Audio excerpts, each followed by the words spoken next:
నమస్తే రమగారు. నమస్తే జయ. రమగారు, దసరా నవరాత్రిలో 8వ రోజులో ఉన్నాం. ఈరోజు అమ్మ దుర్గాష్టమి. అవునండి. ఏ అలంకరణలో ఉంటారు?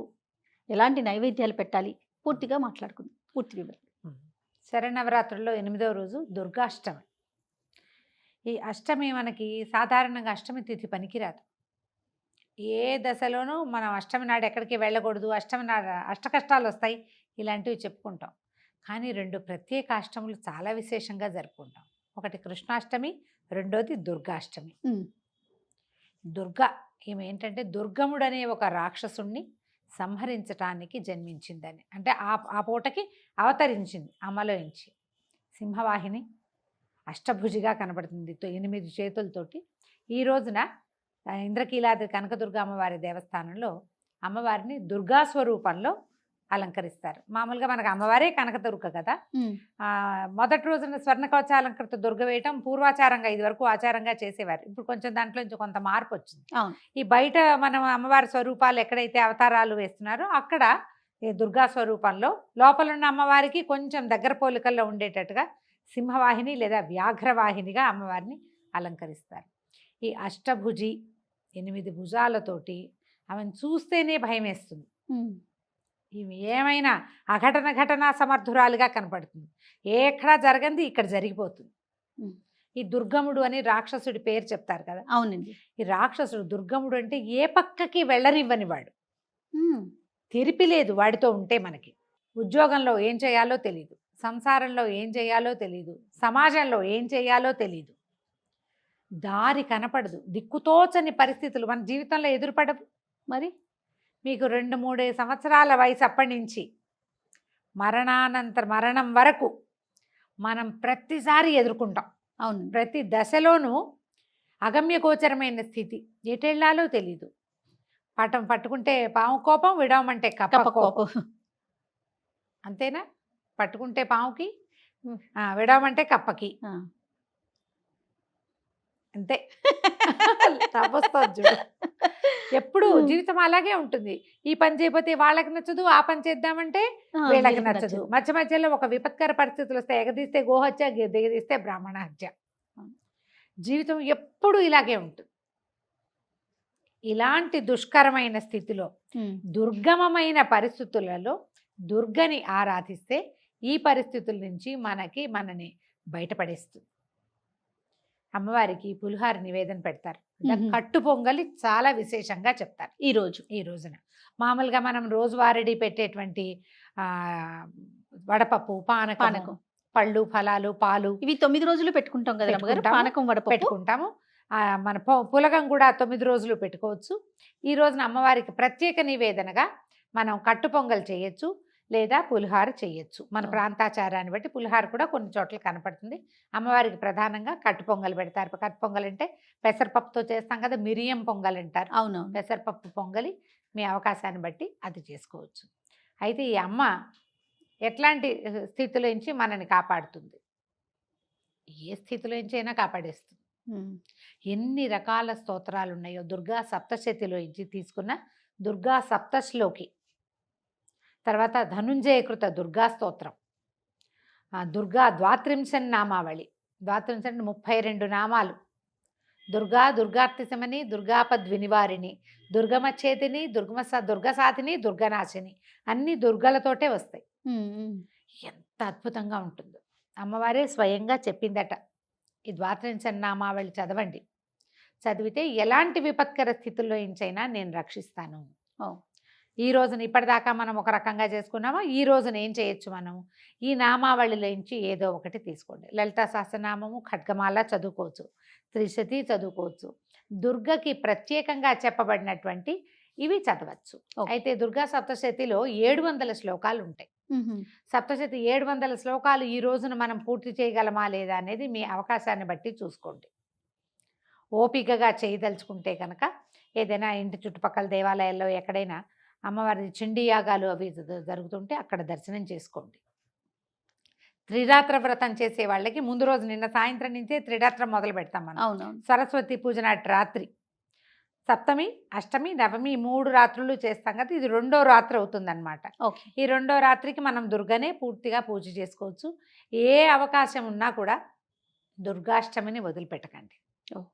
ఇప్పుడు ఈ రోజున మనం పూజించే అమ్మ ఏమంటారు, మన నవదుర్గలలో అమ్మవారు, ఈ అమ్మ 9 సంవత్సరాలు ఉండాలి బాలికకి.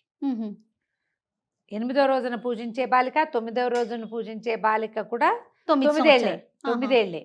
అయితే ఈ 9 ఏళ్ల ఈ బాలికని గనక మనం అర్చిస్తే ఈ రోజున దుర్గాష్టమి రోజున ఏమన్నంటే ముక్తి లభిస్తుందట, మోక్షప్రదాతగా ఉంటుంది. మోక్షం అనగానే ఏంటి, మన ప్రయాణం భగవంతుని వైపుకు వెళ్ళిపోతుంది. ఏదైనా చేసి వెళ్తామో చేయకుండా వెళ్తామో తెలియదు. చేయకుండానే ఆటోమేటిక్గా మనకి మోక్షం వచ్చే అవకాశం లభించవచ్చు. చేయడానికి ఏదైనా మార్గం కనపడచ్చు.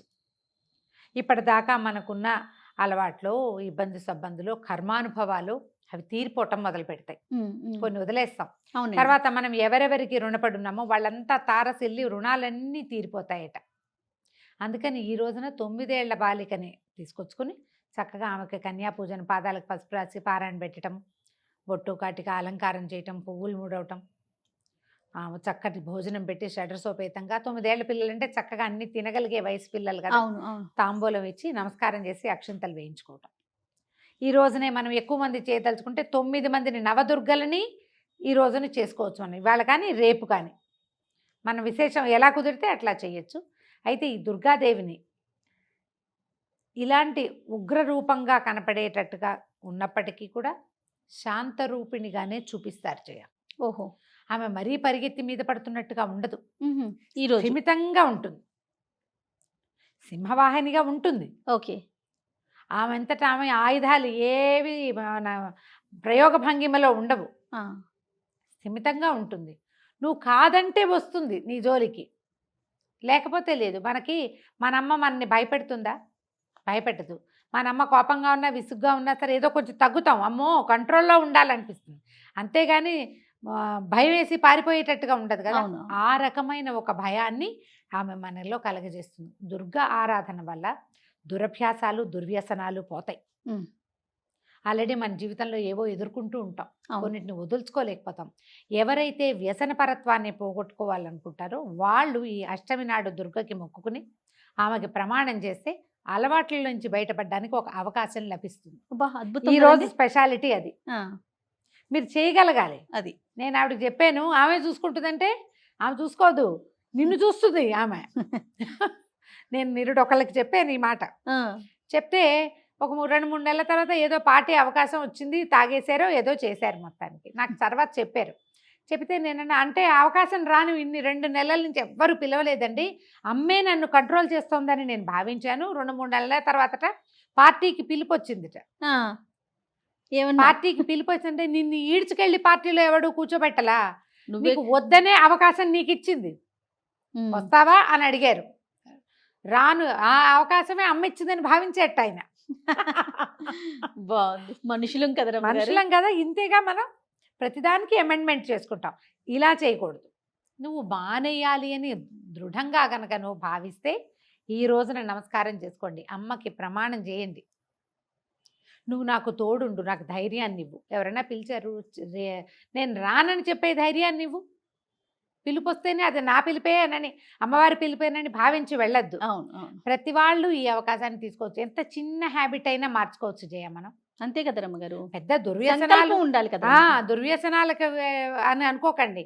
చిన్న చిన్న బ్యాడ్ హ్యాబిట్స్ కూడా మనకి కొన్ని ఉంటాయి. మాట్లాడటమో, తింటమనో, ఎక్కడికి వెళ్ళకపోవటమో, లేదా ఎక్కడికైనా వెళ్ళిపోవటమో, కోట్లాట కోరుతాను, అవన్నీ అమ్మకి ఇచ్చేయండి. అంతే. ఆమెకి నీకు ఇచ్చేస్తున్నాను, నువ్వు దీన్ని మళ్ళీ నా దగ్గరికి రానివద్దు.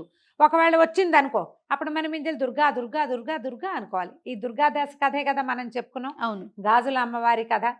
అతను ఏం చేశాడు దుర్గాదాసు, ఆ కథ చెప్పినప్పుడు మనం గాజుల అతను జ్ఞాపకం వచ్చింది. చాలా మంచి కథ అండి.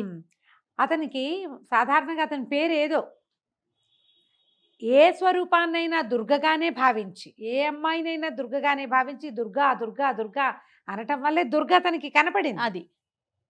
అది కూడా ఎట్లా, అతను రోజు చూసేటువంటి గాజులు వేయించుకునే సాధారణ బ్రాహ్మణ యువతి స్వరూపంలోనే కనిపించింది. నీకు దుర్గ అంటే ఆవిడ ఇంత సింహం మీద 8 చేతులతోటి కళ్ళు మిరుమిట్లు గొలిపేలాగా కనపడితే మనం తట్టుకోగలమా? మరి ఆయన దుర్గాదాసు తట్టుకోలేకపోయేవాడేమో. అందుకని సాత్విక స్వరూపంలోనే అతనికి దర్శనమిచ్చి నేను నీతో ఉన్నానని నిరూపించింది. దుర్గాదాస్ కథ జ్ఞాపకం చేసుకోండి. అవునండి.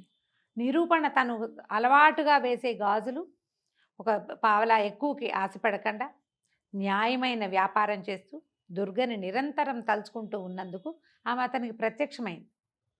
అదే కదా కదా, మనం కూడా అంతే. ఏదైనా నా నెత్తి మీదకి వస్తే అది నీ వల్లే వచ్చిందని అనుకోవద్దు. తప్పుకునే అవకాశం నీకు ఇచ్చిందని నమ్మాలి.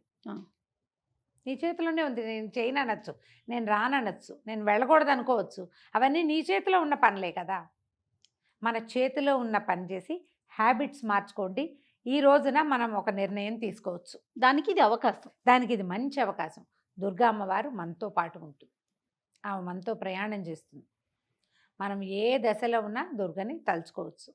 సప్తశతి చదవగలిగితే చండీ పారాయణం అంటారు, చేయగలిగితే చేయండి. లేదా దుర్గా సప్తశ్లోకి అని ఉంటుంది. ఈ సప్తశతులు 700 శ్లోకాలు కదా.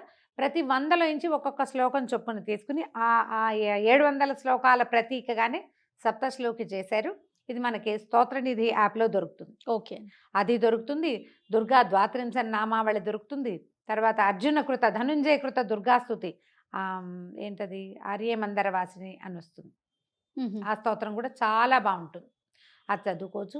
దుర్గా అష్టోత్తరం దొరుకుతుంది. దుర్గా అష్టోత్తరాన్నైనా సరే తీసుకుని చక్కగా అష్టోత్తరం చేసుకోండి. కొద్దిపాటి కుంకుమార్చన చేయండి. దుర్గకి కుంకుమార్చన చాలా ప్రీతి. ఆమెకి ఇష్టం ఎరుపు ఇష్టం కాబట్టి ఆమెకి ఎర్రని వస్త్రాలు కానీ ఆరెంజ్ కలర్ కానీ కొంచెం రిచ్ ఎరుపు, మనం కట్టుకున్న మెరూన్ కలరు అలాంటివి, కుంకుమ రంగు, మొద్దు కుంకుమ రంగు అంటారు మన వైపు. అవునండి. కుంకుమ రంగు వస్త్రాలు, ఎర్రని వస్త్రాలు అమ్మవారికి ధరింపజేయచ్చు, ఎవరికైనా ఇవ్వచ్చు. మనం ఒక కన్యకని పెట్టుకుంటే ఆ కన్యక కూడా ఎర్రని వస్త్రాలు, ఎర్రని గాజులు, కుంకుమ, తామర పువ్వులతోటి పూజ, ఎర్ర కమలాలు దొరుకుతాయి కదా, అవునవును, వాటితోటి పూజ అమ్మవారికి అత్యంత ప్రీతిపాత్రమైనవి. మీ అవకాశాన్ని బట్టి దుర్గని సేవించండి. ఈ ఏ అష్టమి మనం పూజ చేసుకోం, కానీ ప్రతి అష్టమి నాడు మీకు ఒక అవకాశం ఉంటే ప్రతి అష్టమి నాడు, అంటే శుక్లాష్టమి కృష్ణాష్టమి కూడా, శుక్లపక్షంలో అష్టమి కృష్ణపక్షంలో అష్టమి కూడా అమ్మవారి దేవాలయంలో దర్శనానికి వెళ్ళండి. చాలా దేవాలయాల్లో అష్టమి నాడు అభిషేకం ఉంటుంది అమ్మవారికి. చేయదలుచుకుంటే అష్టమి తిథుల నియమం పెట్టుకుని కూడా, మనం ఏకాదశి నియమం ఎట్లా పెట్టుకుంటున్నాం కూడా అలా నియమం పెట్టుకోవచ్చు. దానివల్ల ఏంటంటే మనకేదో జీవితం పట్ల భయము, జీవితంలో అవకాశాలు లభించకపోవటం, దారితోచని పరిస్థితులు అవి మెల్లిగా తగ్గుముఖం పడతాయి. అవకాశాన్ని బట్టి చూడండి. సో అమ్మవారికి ఎర్రని వస్త్రాలు, ఎర్రని పువ్వులతోటి పూజ ఇవి చేసుకుని ఈ రోజున సుసంపన్నం చేసుకుందాం. సంతోషం రమ్య గారు. నమస్తే. నమస్తే.